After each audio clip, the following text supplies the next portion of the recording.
right, good evening and welcome to tonight's Columbus Common Council meeting. This is the regular meeting. It is 6:30 p.m. And with that, would you please take the roll?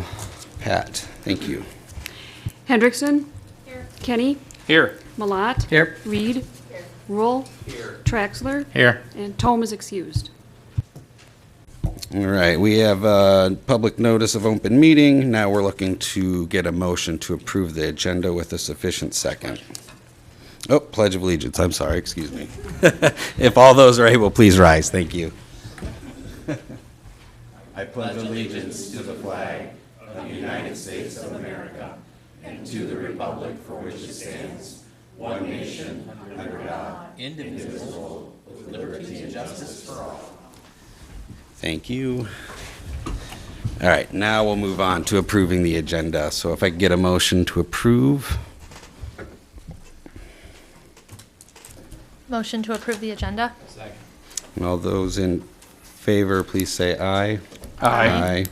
The agenda passes. At this point, we have correspondence and communications, and we have two different parties looking to speak tonight. I just want to give a little disclaimer at the front here. This is truly just a public comment section. You folks will be voicing your opinion or your concern. There's no communication back and forth at this point with council. We'll listen respectfully. We'll take notes. But I just want to let you know that this is truly a public comment portion of the agenda. So with that, I believe we have horses in the park first. All right.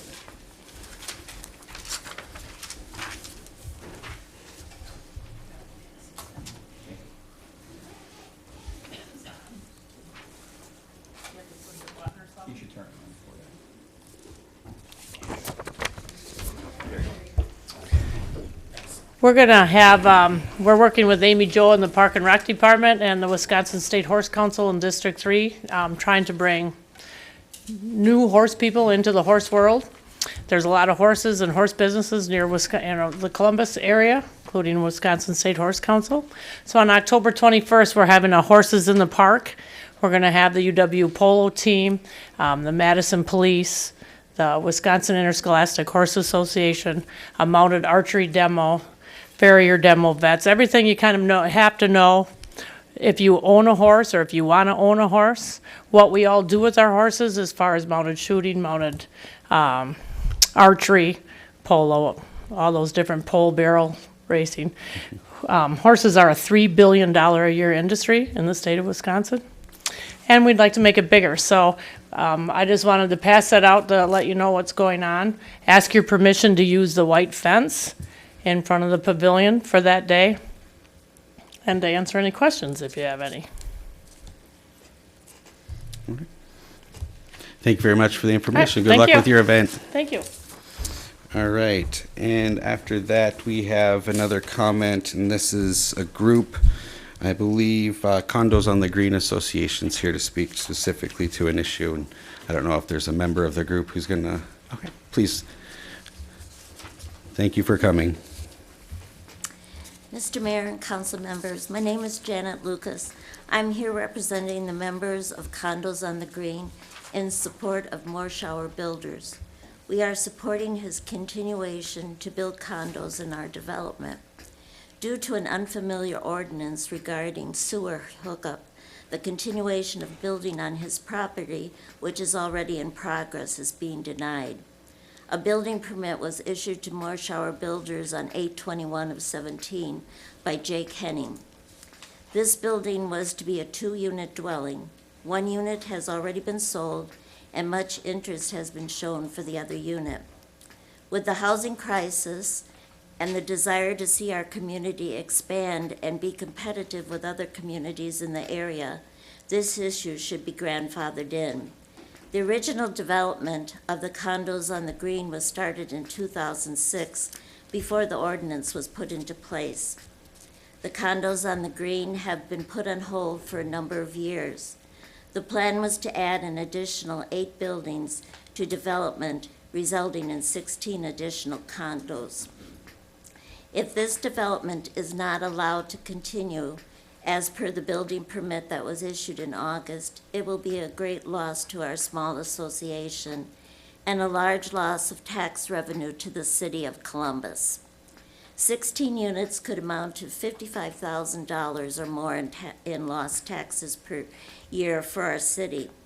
The demand for affordable housing is out there, and our city needs to continue to pursue this need for the benefit of our community's growth.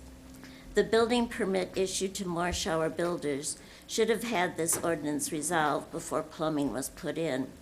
If the Morshower Builders continue under the new ordinance, this will be a great loss to a good company, as well as big disruption to our landscape and the safety of the elderly in our association. Our roads and common ground area will be disrupted. Numerous people in our development enjoy walking, riding bikes, walking dogs, and just enjoying the outdoors. If the new development is not continued to be built, the land will sit and our remaining condos will depreciate in value. Thank you for allowing me to speak in the support of Morshower Builders and the members of Condos on the Green Association. Thank you. Thank you, Ms. Lucas. All right. At this point, we will be moving on to the consent agenda. There are 6 items in there, including a picnic license for St. Jerome Church. Oh, yeah, I'm sorry. I thought there was just one speaker for the group. Yes, I did. Yes, I did. I'm John, it's my wife Judy Morschauser, and we're the one that developed Condos on the Green. I'm just gonna give you a little history. We wrote an offer in '05, and we started this development. And a few misfortunate things happened along the way. When I first made the offer, I came to the city, and I asked how long does it normally take to get approval for a subdivision to go. And they told me usually it's like 3 months, very seldom is it longer than that. A year and 3 months later, I'm approved. Now I'd missed the end of the good times and I'm now into the recession. I still fight through it, move on, and try to do my best and struggle through it, through the recession. Then comes the flood. I made it through the flood. Then comes the nasty storm. I lose 60 trees. I get hit again. I said, man, maybe this wasn't meant to be. So then we now are to where I'm at today. I came to the city. I obtained a building permit. I paid $2,000 for a sewer connection fee, which I thought at that point took care of my problems with my sewer. They wouldn't give me a connection fee if I couldn't connect to it, And I wasn't familiar with the ordinance at the time, and what it said. And the building inspector came out to the site, and he told my plumber that he had to stop work. It was his 5th job. And so my plumber pulled off the job. He called me up irate that he had to pull off and deal with that. The inspector never called me, never told me what violation I was in.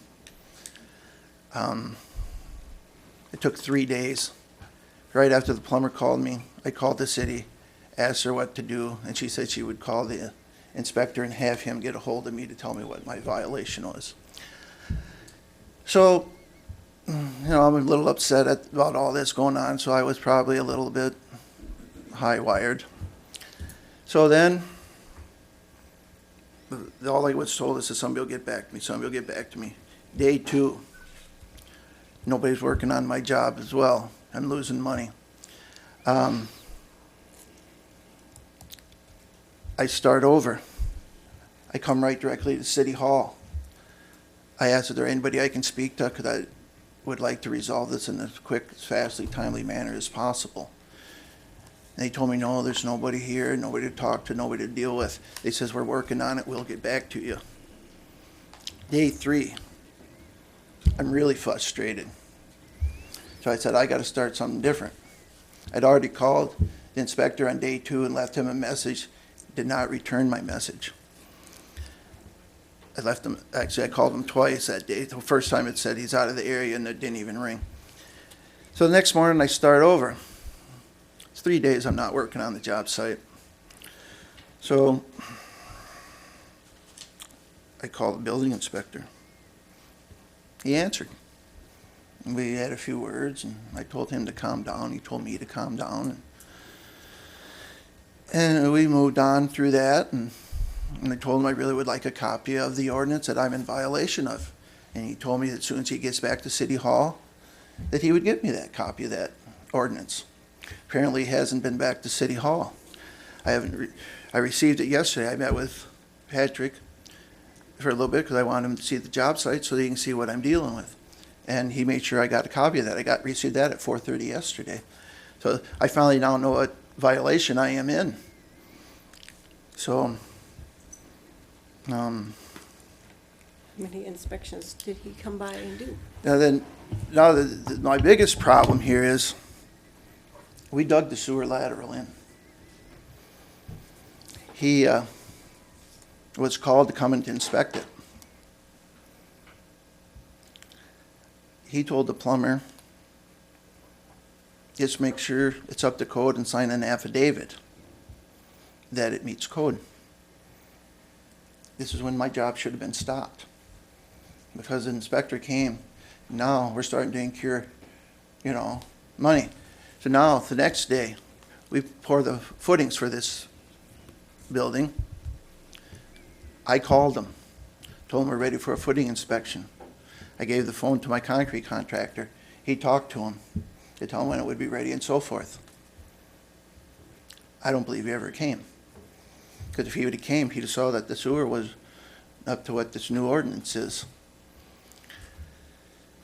So that's 2 times that he should have been there. I don't think he showed up either one. Then the next day,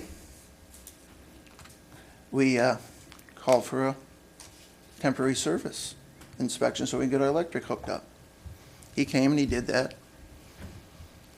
He red tagged that because there was a older outlet in it. He wanted that brought up to the new updated outlet. So that, I know he was there that day, so we had to see it again that. He had to walk right by it. He had to see it.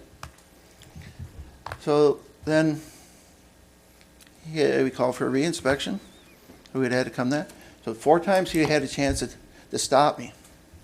So now we have our foundation in. We haul 21 loads of gravel in to fill it up. We use washed stone so we don't have problems with compaction. 21 loads we put in this side this building. We dig all the sewer and water lines inside the building. We have it all ready so we can call to get our inspection. We call for inspection so we can pour our concrete the next day.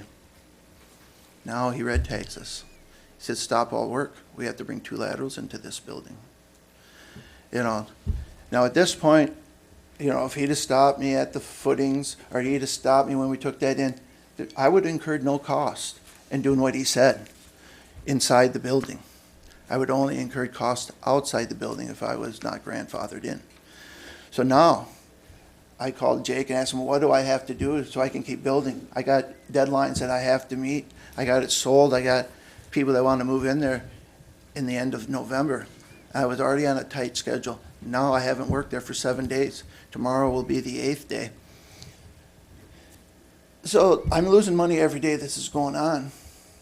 So what the building inspector told me I had to do, I had to dig all up what I'd done on the inside, bring out a second lateral, which I never should have been to this point, having to do this because it should have been taken care of on the very first inspection. All right, now, to do what he asked me to do, which we're going to start on Thursday, but with the way this is all going down, I think there's liability lying out here that isn't going to be mine. I think there's going to probably be some cost liability that's going to be going elsewhere because of the ineptness of the building inspector. Now, I'm a building inspector as well. I've been a building inspector for a municipality for 25 years. I just retired from that job. And I've been involved with the stop work orders before. When I would do this, before I ever left the site, whoever pulled that permit, I made sure I called them. I gave it to them in writing, It showed him what his non-compliance was and what he had to do to fix it. I have yet to see anything in writing and never anything. If the plumber wouldn't have told me, I guess I probably wouldn't even be shut down. I would still be going. You know, there were so many things that were mishandled here that were far beyond my control. And, you know, I paid good money to have these inspections. It almost feels like I should get a refund for that inspector not showing up, you know. And, you know, I know what it's like to be an inspector. I've dealt with it, and but I've never, ever responded in a way that this one has. All right. Now, that takes care of that part of it. Excuse me, sir, but is this going to be much longer just in the, Oh, there's a time limit? well, typically, yes, Well, there's about I- 4 to 5 minutes. I've let you go about 10. It's just in the interest of keeping the meeting Well, moving along. To get to the point. Thank know, you.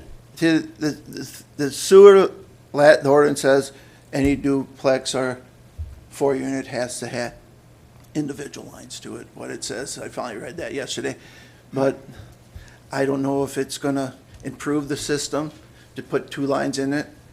You know, I think it'll drain just fine the way it is. We got the 4-unit buildings that are out there. If I had to continue with the 4 units, I would have been perfectly fine with that as well. All we did was change from fourplex. All we to did is take the duplex. second floor off of these buildings, and it stayed exactly the same. You know, if I go what they say, if I have to dig the road all up, do everything that, you know, I have to undermine the gas lines, I have to undermine the water main. I just think this open up a lot of liability down the road for the city and for the people that are living in these condos. And I'm basically here to ask to be grandfathered in. You know, otherwise I think there's going to be a lot of liability, you know, probably for the city as well as myself. I don't know if you're familiar with the area, Yeah. but it's lowland. It's gonna be 13 feet down. And the other thing I have to tell you, time is of the essence, because come Thursday morning, we're digging it all back out and starting fresh. So if there's any way that I could get something done, I know that's short order, but I'm in day 8, and I've tried from day 1 to do something with this, and I would appreciate anything you could do, so I don't, you know, so nobody incurs extra costs. I would appreciate you letting me talk. Well, thank you for coming and respectfully sharing your concerns and your Thank you. opinions, Mr. Morshauser. All right. Anyone else wish to speak on that issue at this point in time? No one? Thank you. We're going to move on to the consent agenda. There are 6 items in it, including a picnic license for St. Jerome Church, the Welcome to Paradise for October 14th at 1550 Farnham Street. If we could get a motion to approve the consent agenda. Motion to approve the consent agenda. Second. And then remind me, is this a roll call or can this be a voice vote? All right. All those in favor, please say aye. Aye. All right. Next, there is no unfinished business, so we will go on to new business, starting with item number 1, consider and take action to award a contract for the TIF number 4 utility extension project. So this is a work in progress. I believe we have City Engineer Letha here as well this evening. We went over this pretty well in the CAL the last meeting.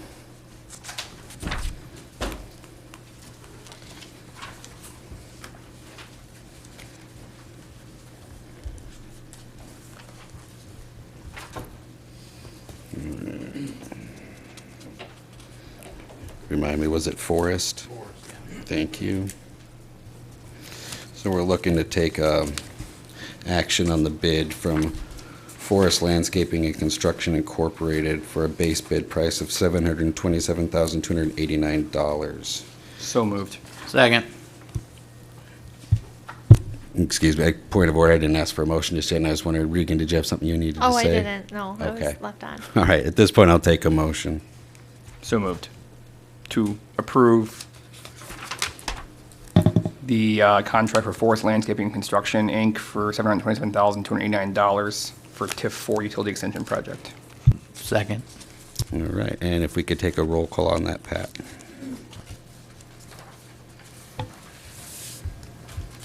Hendrickson, Aye.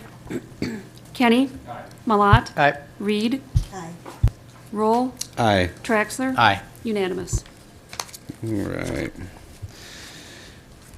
So that passes. That's done. Consider and take action on resolution number 16-17, resolution requesting exemption from Columbia County Library tax. This is pretty much something we just do every year. It's kind of dotting the i's and crossing the t's.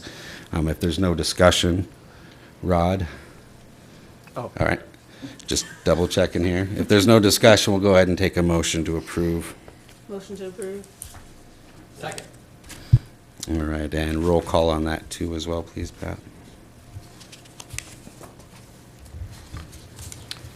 Point of clarification, roll call for number 2 solely or for both items, I guess. I wasn't clear. Just item number Just item 2 number at this 2. point, Columbia County Library tax. So we need a motion to exemption from Columbia County Library tax for 2018. Kenny? Aye. Malat? Aye. Reed? Aye. Roll? Aye. Traxler? Aye. Hendrickson? Aye. Unanimous. All right, thank you. Item number 3, consider and take action on resolution number 17-17, resolution requesting exemption from the Dodge County Library tax. Any discussion?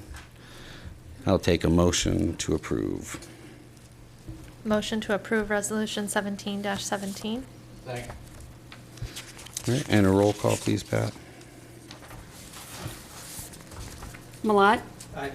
Reed? Aye. Roll? Aye. Traxler? Aye. Hendrickson? Aye. Kenny? Aye. Unanimous.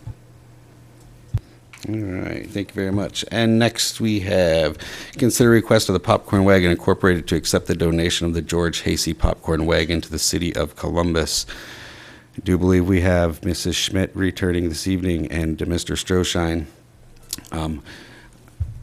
I believe you folks had a shareholder meeting this past Saturday. If you'd like to give us an update and let us know if that's got any impact on this proceeding this evening, that'd be great. Thank you. We had our annual meeting on Saturday, our 21st annual meeting, the Columbus Popcorn Wagon, Inc. We had a very good discussion. We particularly thank Alderman Traxler and Alderman Kenny for being there. Alderman Kenny in particular because he's a liaison from the council to the Columbus Historic Landmarks and Preservation Commission.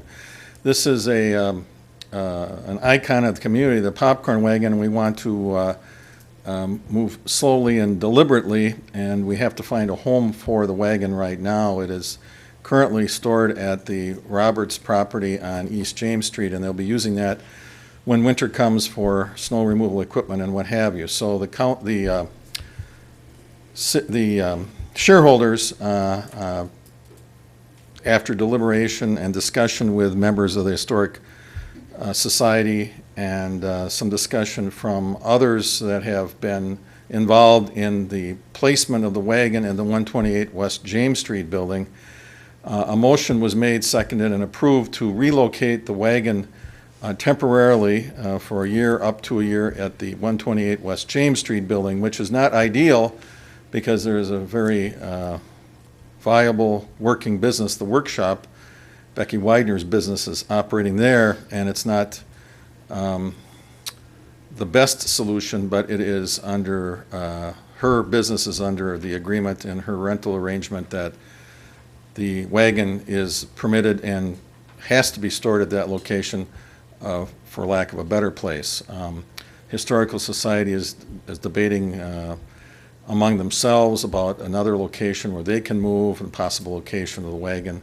There are a lot of parts, and I would like to thank again Alderman Traxler and Alderman Kenny for being at our meeting. We always appreciate the cooperation of the city, especially Carolyn Fredericks with the Historic Landmarks and Preservation Commission. It's my personal thought that sooner rather than later we have to find a permanent home for the wagon. Comments were made at the meeting about it getting out more often, getting out on the street, getting out in the 4th of July parade. Those of us who have been involved with the wagon for many, many years know that it is a valuable asset to the community, but it is also an antique, and it's precious, and it needs to be handled carefully. I'm going to turn it over to Alice now to make a few comments because she's been around for longer than I have regarding the wagon.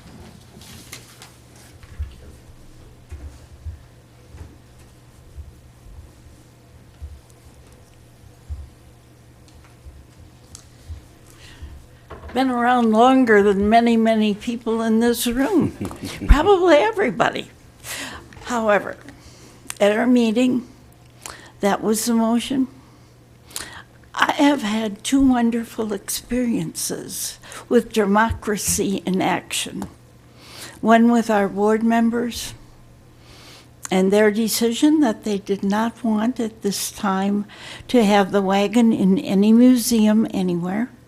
They wanted it accessible, usable, and out on the street. And I'm looking forward to getting it out there again on my 87th birthday on the 4th of July. I too would like to thank the two aldermen.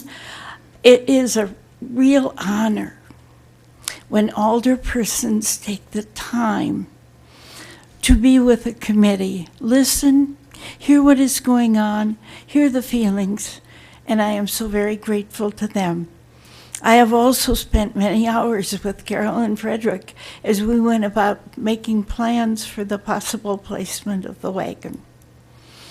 And I'd like to thank every one of you, gentlemen and ladies, for your time, your consideration, and hey, I hope I'm still around when we come back and again ask you to honor George Hasey, who, by the way, at one point in his life was an alderperson of our community, as he had great interest in all of what was going on. He was a great guy, and thank you for thinking about honoring him now. We'll be back, I promise you. Thank you, Ms. Schmidt. So with that, does anyone else have any additional comments or concerns? It seems, Regan? Oh, well, I think Matt maybe. Matt. I was just going to echo what Alice and Alice said, that there were representatives at the meeting from many different groups in the community, of which members from one group were actually bled over into members of other group. And I think a lot of discussion really boiled up a couple really key points that need to be decided by the popcorn shareholders and all of you folks. And so with that, I'd make a motion to table this item until next year, or at which time the popcorn board or historic association or whomever else may be deciding to take on the next stage of this comes before us to talk about it. Second. I guess I just wanted to get any clarification there was from Patrick on the insurance issue, if there had been a response on that. Yeah, in my discussion with Dennis Booked at Richards Insurance, basically he said that, you know, you can look at insurance protection like a 1-to-1, a dollar. Let me figure out my math here. I said basically if we were looking at about a $25,000 policy to cover, we'd be looking at $25 a year. $50,000, $50 a year, that kind of thing. So not a very taxing impact on our costs there. So. And I believe the Popcorn Wagon Committee is also bringing funding forward with it as well. Was that still the intent of the group? If I remember from my notes last time, it was about $6,200. We have funding we're using to preserve the wagon as it stands right now. We will continue to do that. Okay. Yes. One of our big fund things is going to be the fact that we need to put new tires on that wagon. They have to be custom made, so we are looking at a considerable expense, but that is necessary to take it out on the street. Before we consider any motions on the subject, do you have something else to say? I guess Regan? I did. Just to clarify, I'm in favor of the city taking this on. I think the timing, though, it sounds like there's some kinks to be worked out. But I believe it sounds like everyone's been collaborating so far, and we're all of a similar mindset as far as what the end result is. I don't know if Matt can share any more information as to why it might be a year before this would come back. Part of what I think one of the major points that kind of boiled to the surface was this dichotomy between museum aspect or out in the community. And I think that there was a little bit of a different members of that group kind of feeling out how they felt about it running down the road during 4th of July, or it sitting in, one lady termed it a tomb in the pavilion, which obviously is a bit of a hyperbolic statement. But so I think the idea of, how best to honor, the wagon and the person in our community who spent many years of this, I think was kind of what needed to be really kind of hashed out.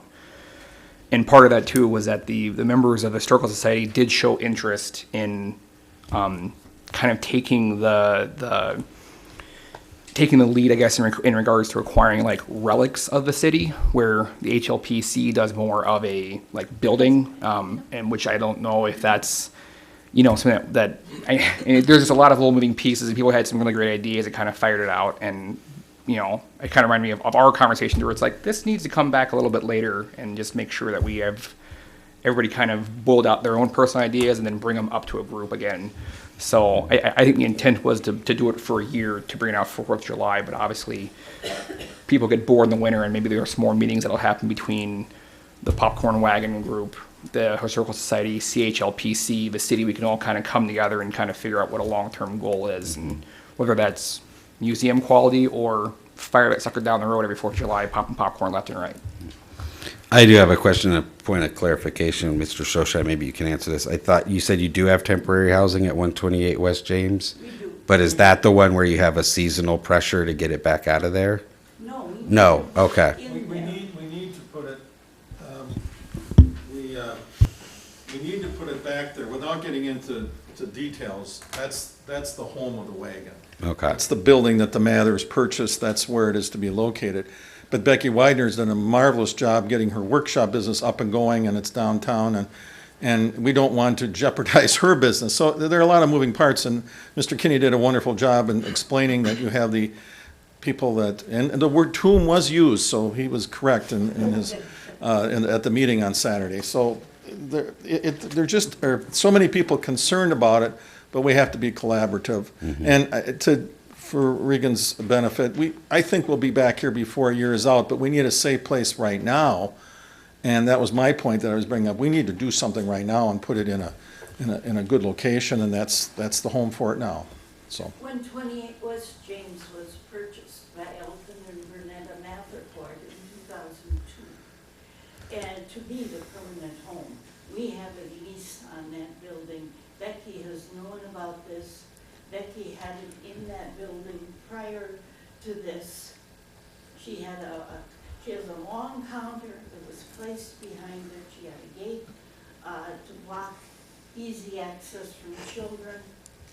And that is exactly where we plan to put it back. So it can be there.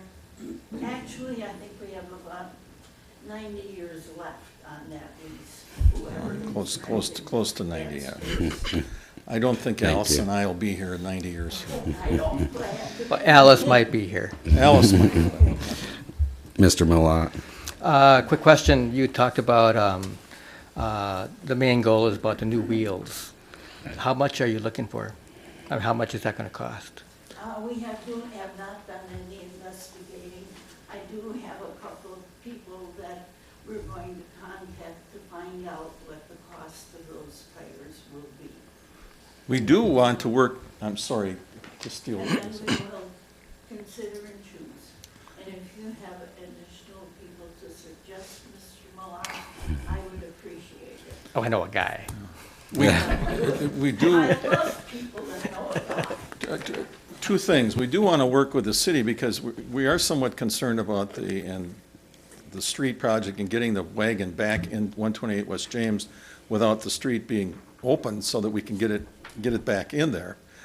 And Al, the changes of the sidewalk too may affect, yeah, I think was discussed too, which was that one kind of crucial point that was discussed. Our young man who had made the plans to do the work on getting it moved to the pavilion did look on Saturday, and he said it's going to be tight, but the door was planned so there'd be about an inch of extra space on the sides and about an inch and a half on top, and he said the sidewalk should not affect that. And He looked One other comment too. You know, occasionally we get comments that we hear second and third hand about, well, where's the wagon? You know, why is it back in this building? We can't see it. Why isn't it out in the open? You hear that, we hear that, and what have you.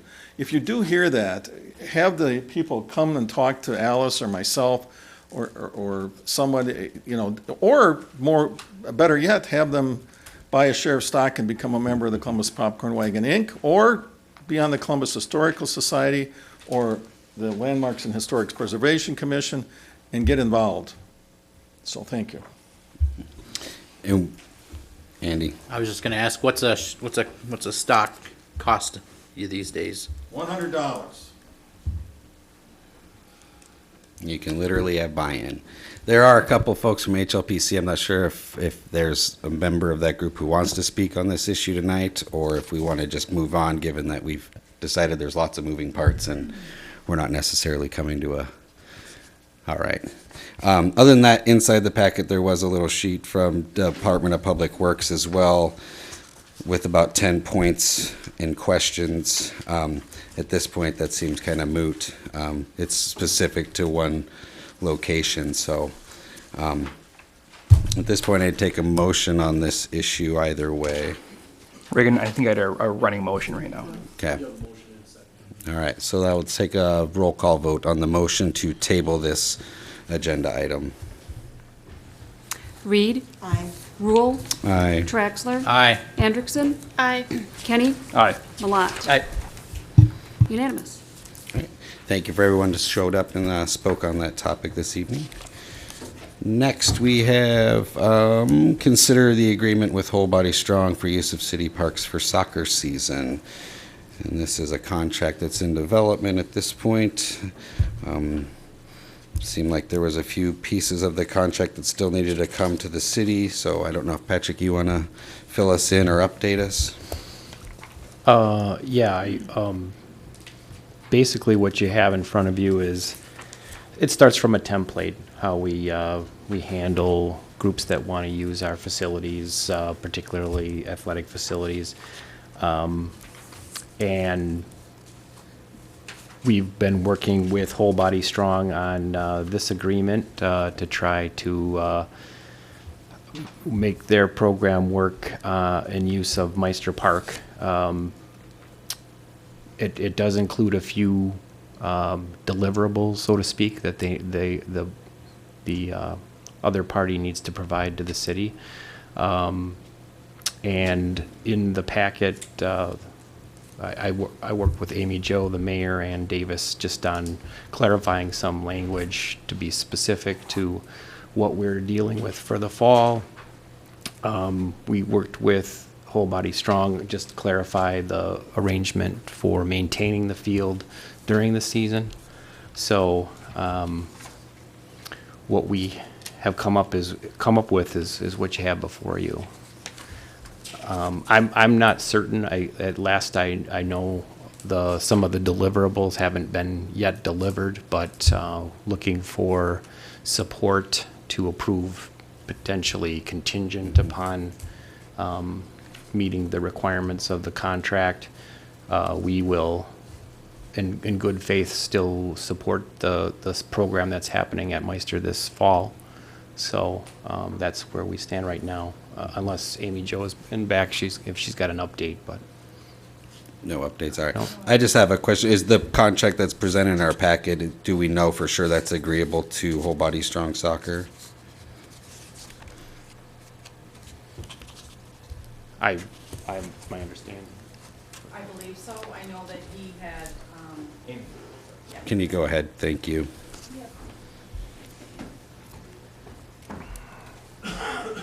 no. Work for it. Yep. The last that we, as Patrick said, I sat down with Patrick and Davis and Mayor Tome. And there were a couple of things that Whole Body Strong had requested, and one of that being that we did not share his roster information. So we added in there that we agreed that all names submitted to the City of Columbus from Whole Body Strong will remain confidential. I will not use those to solicit them for my own program. And also, I think that was one of the main concerns. Have you gotten feedback from them on this version? I have not. Okay. Regan, did you have a question? Well, I was just going to say, I think, yeah, we absolutely need to continue working in good faith. I think it's a process. You know, as far as approving or not approving this specific contract, I would be hesitant to do that without knowing where the negotiation is on the language and what exactly the terms are, or the items are that we're missing that we need in order for city personnel to feel like they can sign it. Matt? Took the words right out of my mouth. Patrick? I don't have anything to add. Okay. Yep. Just ready for any questions. Amy Jo, was this brought up at the rec meeting last week? It was brought up at the meeting 2 weeks ago when we made a recommendation to council to move forward. He came to us kind of at the 11th hour asking if he could use the fields. In good faith, we brought it to council to move it to the regular meeting. Okay. So there was no further discussion at our last meeting, just that it was being brought here. Yeah, the contract as presented, I liked. I'd echo what Regan's saying. I'm totally fine working in good faith, and the program's pretty much already underway. I do have hesitancy as well as far as approving a contract that we don't know for sure we've got agreement on. It doesn't sound like you've gotten sufficient feedback from this last version. So at this point, I'm not sure. I don't want to hold it up. I think, Patrick, you basically asked if we'd be willing to allow this group to keep operating as these final items get delivered, and maybe we can get feedback on this contract version from Whole Body Strong. So I would make a motion that we continue to operate as we have been without the signed contract in good faith while we negotiate the contract. All right, we have a motion on the floor to keep operating in good faith as the contract and deliverables continue to be curated, I guess. Thank you. Roll call vote, please. Thanks, Amy Jo. Rule, Aye. Traxler, Aye. Hendrickson, Aye. Kenny, Aye. Malat. Aye. Reed. Unanimous. Thank you. All right, item number 6, consider change order number 2 to contract with A1 for 2016 street projects. City engineer Jason Leith is here. We discussed this at the COW, and I believe we had one item to remove. That's noted in the agenda item. Yeah, Mayor and Council, I guess Mary here, sorry. Council, the information is the same as we had presented last time, with the exception of removing item number 1, which we've met with the contractor and discussed, and he is, I wouldn't say in agreement, but he's acceptable to remove 1 in order to get the change order processed. So I guess moving forward, if you're so in favor, have no more questions, then we would support approval of the change order with item 1 as originally presented removed. Thank you. So I'm here to answer any other questions you might have since or about that item. Anyone have questions or comments? All right, at this point, I would take a motion to approve change order number 2 with A1 Construction for the 2016 street projects with the omission of item number 1 for $1,877. So moved, with the condition that we retain all retainage at this time. As a caveat, I should say. Second. I guess I have a question on point of order on that. Would that be an amendment? That was Matt's original motion, so I Okay. think that's fine. I believe we have a second from Mr. Traxler. So at this point, we take a roll call vote. Thank you, Pat. Traxler. Aye.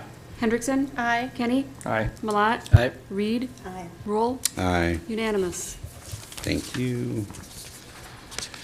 All right, item number 7, consider and take possible action on a request from Capsule Funeral Home for a no parking except for funeral business sign on West Harrison Street.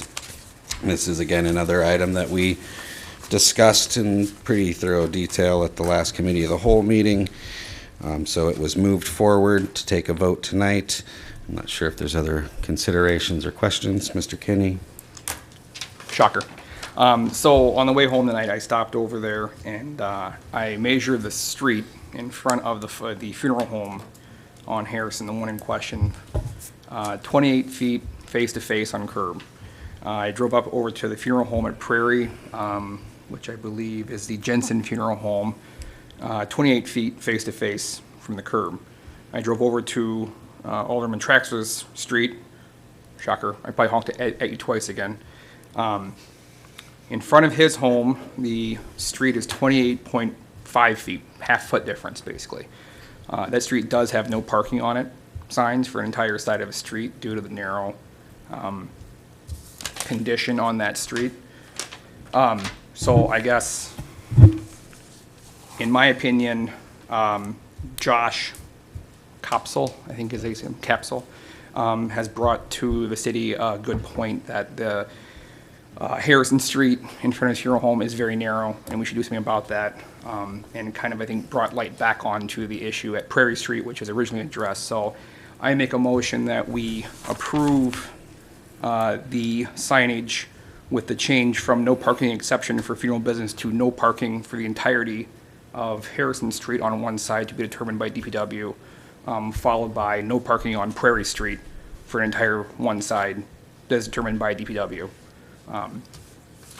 In regards to safety and to satisfy the condition, as I understand, of what he was trying to do, which is to help people get in and out of his driveways. I would say, as far as my own comments on this go, I'm fine with passing the agenda item as is. I think the reason why there's no parking on Mill Street in that location would be the access for Badger disposal back in the day. I'm just throwing it out there. I don't know. But I think that might have been the consideration there, given that the width's the same. But we do have a motion on the floor to eliminate parking for that entire block of Harrison Street and for the entire block of Prairie between Dickinson Boulevard and Ludington Streets. And on Harrison Street, it would be between Dickinson Boulevard and Spring Street. So that's the motion on the floor.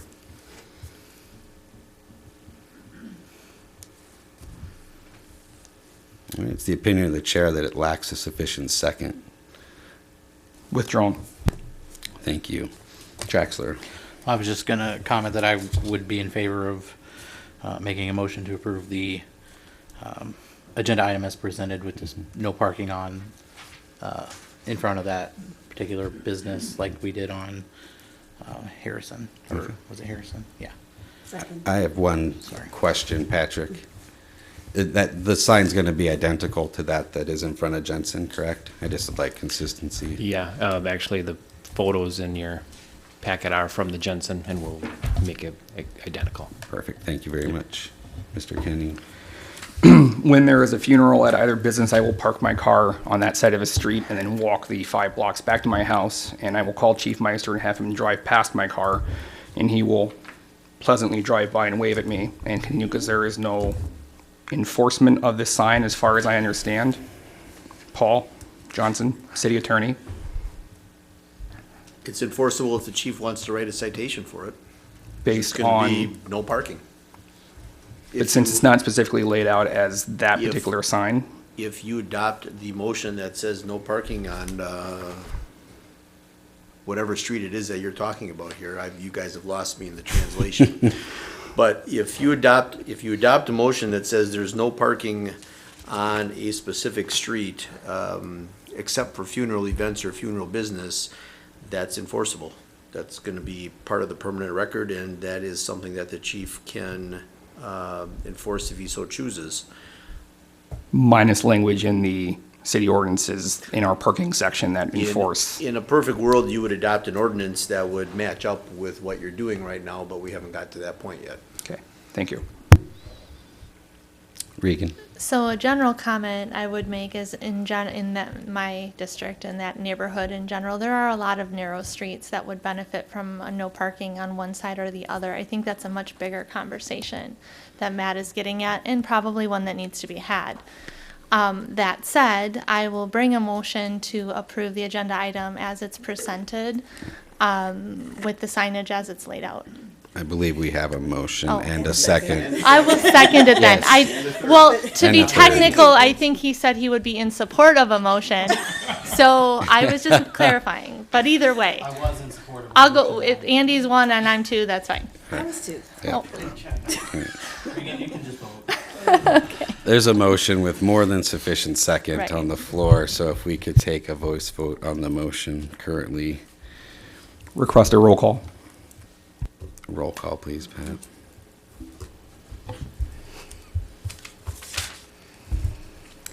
Hendrickson, Aye. Kenny, Abstain.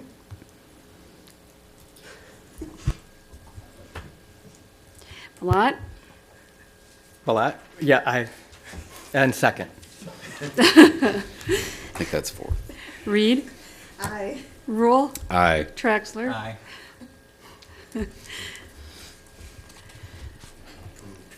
Yes, approved. It passes with a certain degree of levity. Thank you all. All right. Now let's move on to item number 8, consider and take possible action on easement with We Energies to work on a gas line replacement within the public parking lot off of South Water Street. Another issue we thoroughly discussed, in my opinion, at the committee of the whole. They are sticking to the one physical location as opposed to the 2 that we had discussed at the committee of the whole. Is that correct, Patrick? Yes. All right. And so at this point, if there are questions, concerns, Mr. Traxler? Just want to make sure that this particular construction, or, with this easement, is not going to impact any sidewalks on either, or aprons Any of the, on James Street, or Right. the new stuff on the new few that I are looked- on. It should be in the driveway apron Right. on water. right. Okay. I looked at it after our last conversation, and it looks like it's outside of anything that's Okay. connected to James Street. Okay. Thank you. Matt? Just to verify, Paul, I think there's a note in here that you reviewed the easement language and you have no objection. So we do have clarification that this chunk of the parking lot is in fact the city's and not the county's or Bob's or whoever else might own part of that parking lot. No. No, my review of the easement was for the language paragraphs 1 through 8. And I reviewed that and have no concerns or complaints regarding the language. I did not look into who actually owns the parking lot, and I guess as far as I'm concerned, that's not the city's problem, that's We Energies' problem. The city is going to be granting an easement over whatever it happens to own on this particular area. And if We Energies finds out later it needs more, that's going to be their problem. Okay, that was the point I was kind of curious about. I guess motion to approve, where are we at in here? Action on an easement for We Energy to work on gas line replacement in the public parking lot of South Water, with the condition of having DPW do the restoration work to verify that we do have what we want back in there, as opposed to allowing We Energies to do it.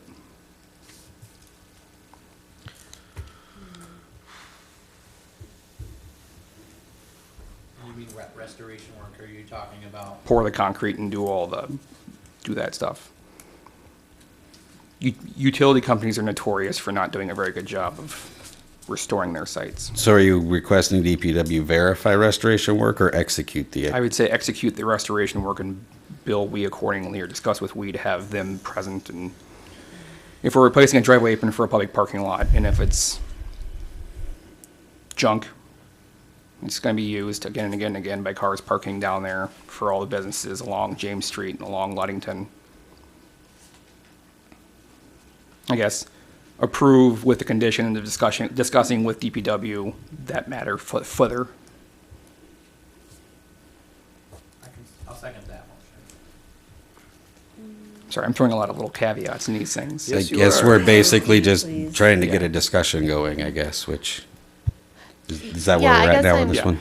My fear is that Lee's gonna come in, put a big hole in the driveway apron, do their work, and then they're gonna buy, Quickcrete down at Menards and dump it in the hole and walk off.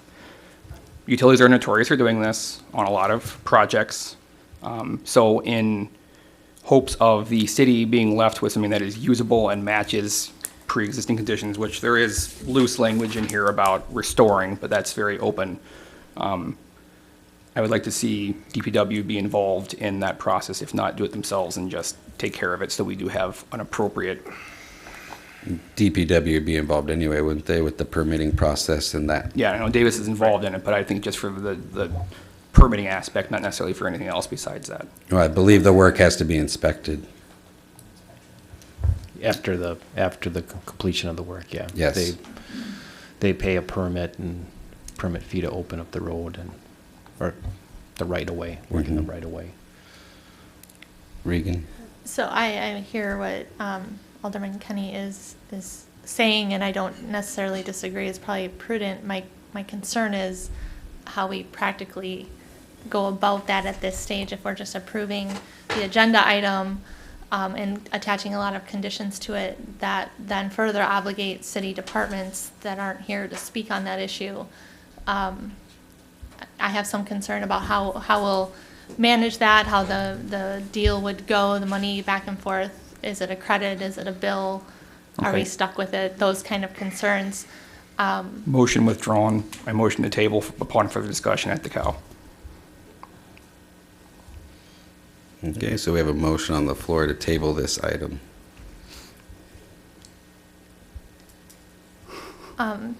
Is there, I don't, Paul maybe, or Patrick, what's the timeliness on this? I'm not aware of any. No, I think he sounded in a hurry, but that's typical from public utility, so. Well, and folks who are looking to pour back concrete, they're staring down freezing temperatures correct. impending and things like that they're probably considering.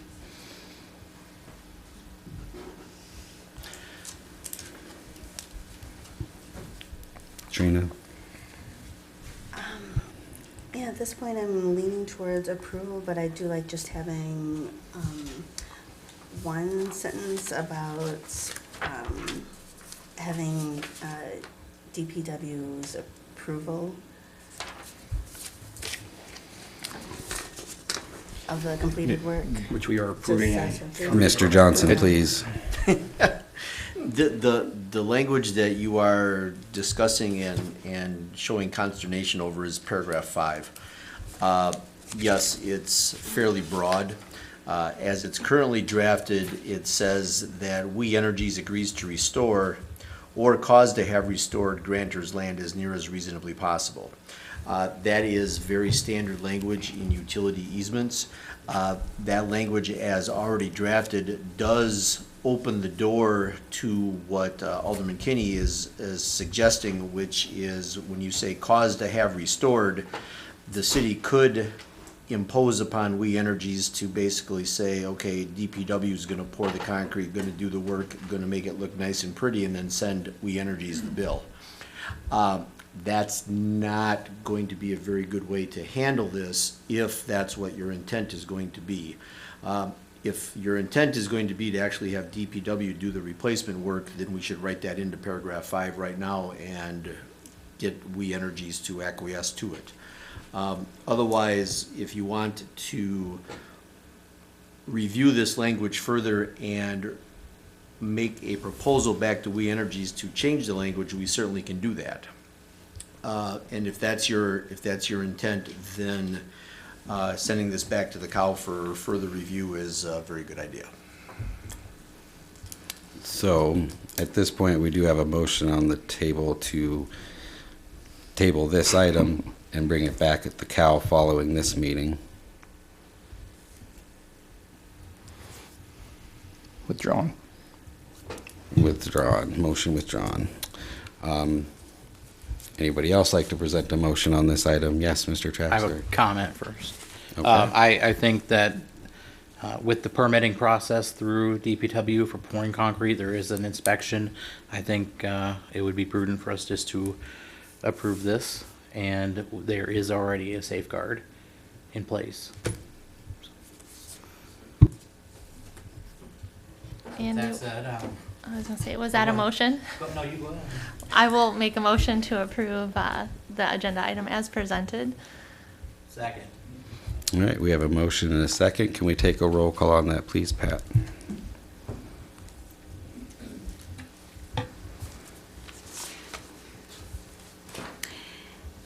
Kenny? Yes.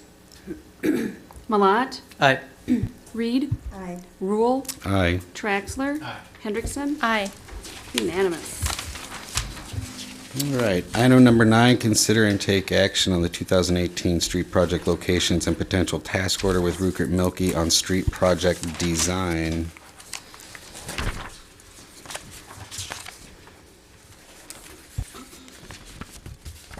All right, so we had a special meeting of the COW last Wednesday, if I remember correctly, Wednesday or Thursday of last week, and the group present did have a quorum, and we chose a certain package of streets that was presented to us by City Engineer Letha, and that's basically what we're looking to vote on tonight, which is give Rupert Milkie the go-ahead to start all the phases that this encompasses.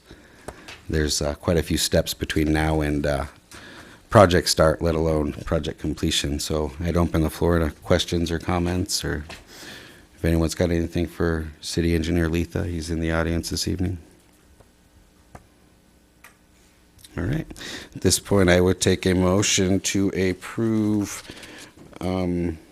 acceptance of South Water from James Street to East School and East School from Park Avenue to Waterloo Street as streets to be reconstructed with a small overlay only portion on East School in 2018. So moved. Second. All right, we have a motion and a second for the street projects selection for 2018. If we could take a roll call, Pat. Malat? Aye. Reed? Aye. Rule? Aye. Traxler? Aye. Hendrickson? Aye. Kenny? Aye. Unanimous. All right, now we are on to item number 10, consider and take action on applications for operator licenses, of which there are none, correct? All right, so let's move on to item number 11. Gosh, that was the easiest item of the night. Could pack a few more of those in here. Item number 11, consider and take action on claims in the amount of $518,609.94. So moved. We have a motion and a second to accept the claims packet. Is that a roll call as well? I can't recall. Yes, roll call vote, please. Thank you, Pat. Reed? Aye. Rule? Aye. Traxler? Aye. Hendrickson? Aye. Kenny? Aye. Malat? Aye. Unanimous. All right, now we have report of city officers. Mr. Vanderseen. Thank you, Reagan. Wanted to, since this is well, we may have one more meeting before the distribution of the carts, but doesn't hurt to keep reminding folks that the transition to automated cart collection is upon us. The distribution will begin the week of October 9th. Greg Kazmiski from Columbia County Solid Waste and I have had 2 meetings, essentially. We had the public information meeting last Monday, answered a few questions, demonstrated, talked about the logistics of what is going to happen. Yesterday afternoon, we joined the potluck dinner at the senior center and had another set of questions and went through what to expect. So just want to make sure folks are aware. We've been talking with Columbus Journal about getting information out. The website has things, and bill inserts will be included in the Water and Light October billing. Speaking of Water and Light, just want to note that a pat on the back to Superintendent Eric Anthon for winning a Shining Star Award at the WPPI convention last week. So good job, Eric. And a couple of notes from public safety, just events. I know we do not have a meeting between now and October 1st, and October 1st is the annual Fireman's Pancake Breakfast. So seek out your neighborhood firefighter for tickets. There's lots of information out there. And the police department is hosting another Gutter Busters event for the youth in the area this Sunday, 11 to 1 at Prairie Lane. So information is on the website. Call police department for more information. Thank you. You bet. I guess I would take the opportunity in the absence of Mayor Tome to call out attention to two things. First, Cindy Fessmeyer is in the audience this evening. We'd like to acknowledge you publicly for your great work at the library and the national recognition you guys received recently. Very good job. Thank you for representing our community so well. Great efforts, and again, greatly appreciated. Number two is kind of a schedule point of order, I guess, to a degree, which is just kind of remind everybody we were all invited a few weeks ago by Chief Meister next Tuesday between 1 and 3 p.m. at Columbus Fire Department, where they'll be discussing the Columbia County Opioid Treatment Program, which I think is a very worthwhile endeavor.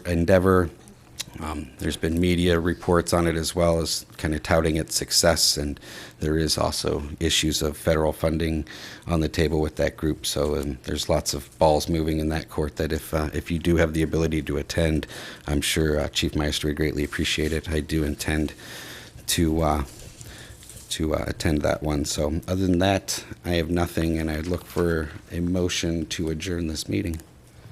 Motion to adjourn. Second. All right. All those in favor of adjourning, please say aye. Aye. All right. Motion adjourned, or meeting adjourned. We will return to the air in about 5 to 10 minutes for the committee of the whole meeting. Thank you.